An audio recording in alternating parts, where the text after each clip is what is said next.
What's going on, dudes and dudettes? Yes, I know it's been a couple days since a normal video, but yeah, a lot of stuff did not happen until pretty much the last 2 days, of course. So, want to get all this information out before any more stuff comes out. At least this is mostly going to be more of the USC stuff. So, of course, it's going to be separate video with some other Chargers and Lakers stuff coming up most likely the next day or so. But yes, today, Friday, you are getting all USC, so enjoy. Yes, they did set up a bunch of official visits coming in the next couple months, even going in to the summer as well. USC did. So obviously starting off with one of the top guys out there, the 4-star linebacker Riley Pettijohn, set an April 6th visit. That's good. And a 2025 talented wide receiver Raiden Vines Bright did set up a May 17th visit as well. So yes, a lot of guys both on offense and defense getting visits, as you can see, different months. But pretty much after a certain point of late spring, USC did get a bunch of commitments like the last year or two. So hoping for the same coming up soon with a lot of these talented guys, but hoping that they keep the commitments as well heading into the signing period. And then a couple more guys. Yes, the 4-star athlete Daryl Johnson set up a June 17th visit. 4-star linebacker Nasir Wyatt, local guy, has a March 5th visit. And a 4-star wide receiver Dalen McCutcheon has set up an April 5th visit.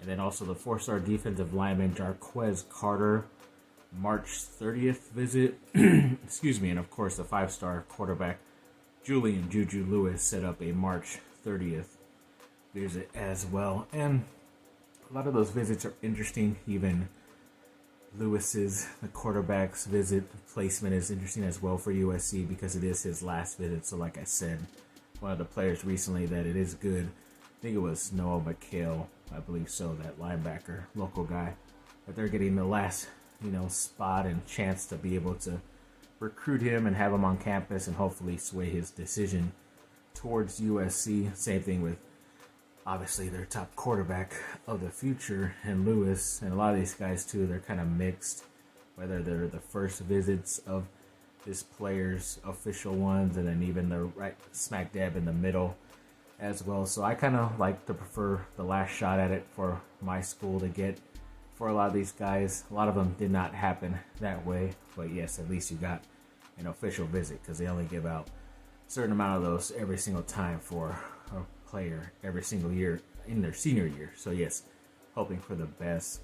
There is a very talented all-conference player, an offensive tackle from SMU. He's like 6'8", over 300 plus pounds, and his name is Marcus Bryant. And apparently there's a lot of mutual interest between both USC and him as well. I know they may have been wanting to add another player just because of how young especially the tackle spots are.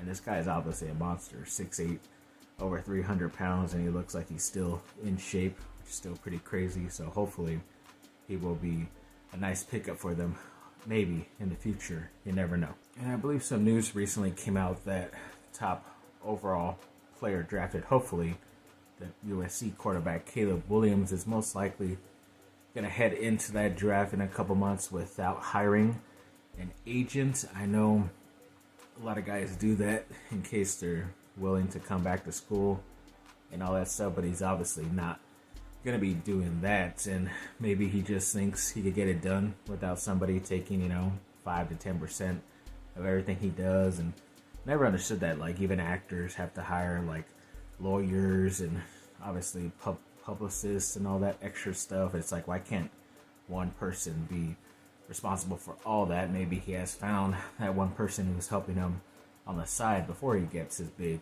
number one overall pick check. But either way, we'll see how that ends up unfolding. And then, recently Johnny Manziel was interviewed by ESPN and said that he does not know why Reggie Bush isn't up there on stage with them every single time they're giving out a new Heisman. It's definitely well deserved, and he does deserve to have it back, at least in Heritage Hall, where USC holds all their Heisman trophies in there, all the winners So yes, at least it's just crazy how probably maybe the second most controversial ex Heisman winner in college. Obviously, an ex USC guy, OJ Simpson, is probably the most controversial winner. Obviously not at that time, but even fairly after Manziel won that Heisman, he became pretty controversial.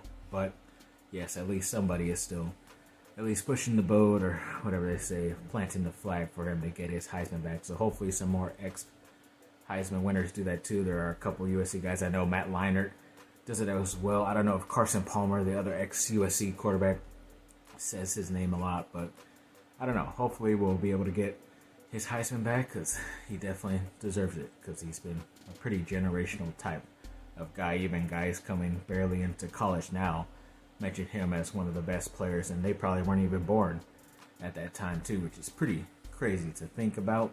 And then, yes, PFF did a recent thing explaining, like, or at least putting out some of the top transfers that USC did get. Obviously, like guys like Isaiah Rakes, Kamari Ramsey, John Murphy, DeCarlos Nicholson, Akili, and Easton Mascarenas Arnold. They're obviously very talented. PFF likes them a lot, obviously.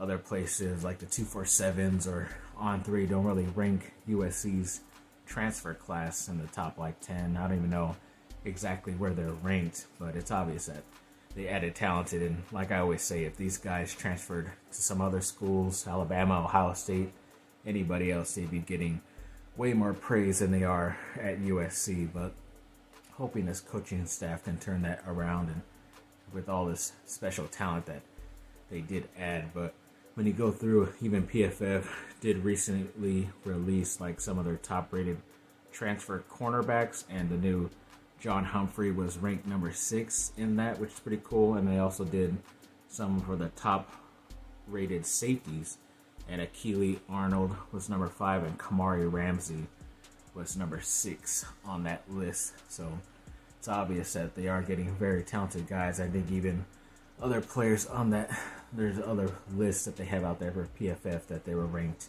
in the top 10. So obviously looking forward to how this meshes and gels together. I know new coaching staff, new mentality. At least the DC said he likes to teach slowly, so all these guys won't be trying to play with fire on their hair, and actually learn the process, learn the playbook, and then look to execute officially out there on the field. So hoping for the best this year, their first year in the Big Ten later this fall. And then, yes, USC did lose their running backs coach, Kiel McDonald, to the LA Chargers, where he's going to be taking that running back coach spot right there with Jim Harbaugh. So, yes, my team loses a coach, but then my other team gains one. So it's catch-22, it's 50-50. But I think there are a lot of talented recruiters / running back coaches out there that the USC Trojans could go after. Obviously, like Tashard Choice, who's out there in Texas. Even DeMarco Murray, the top guy in Oklahoma. There's another guy or two in Michigan State, even Michigan. Mike Hart is a guy to look at too. So they definitely have a lot of places they could go and poach another guy and let that other school worry about it, because it's obviously better to go coach at USC right now than anywhere else. So yes, looking forward to seeing who they hire, and hopefully soon. And I know they said this was going to be all USC, but wanted to get a couple of losses out of the way for some of my teams, because they are losers as of this second. But the Anaheim Ducks, yes, they lost the other day to the Columbus Blue Jackets, I think it is. They lost that 4-7. And of course, the Lakers lost Thursday night against the Warriors, 110-128. Obviously, no LeBron James, and it was their returning game from the All-Star break. But I don't know, I guess he had recently said that he either did have a procedure before or after the All-Star break. So it's like, why not do it before the All-Star break to make sure you're ready to come back? But they also have a back-to-back game tonight as you're watching this on Friday night. So maybe he will be available then. You never know. But yeah, overall, this kind of suck that they got blown out by the Warriors, who are still luckily a couple games behind them. But it could turn out big if they're pretty close in the standings once the playoffs do come around pretty soon. And then, yeah, apparently the College Football Playoff Committee did approve a 5 champions plus the 7th highest ranked teams in that poll, whatever it is, at the end of the season. So as long as you win your conference, you're automatically in. And I think the first 2 to 4 teams, the top at least 2 to 4 teams, get a bye week, and then the other teams play, and then they play obviously going week after week like a normal playoff thing like the NFL. But apparently there was some discussions too about adding 2 more teams to make it a 14-team playoff, and that could be expanded just as soon as 2026, which would be pretty crazy. I think maybe then does that mean that they want all the teams to play and nobody have bye weeks, so it's a little bit more fair? Or does that mean maybe the top 2 teams get a bye week and all the other teams play? I don't know how that math works out eventually to the next round, but either way, they just want more games, more money, I guess, and I guess it is hopefully going to make it more exciting for us Division I college football fans. So yeah, thanks for watching, people. Like and subscribe, comment down below. Let me know what y'all think. Have a great day. Bye. Fight on.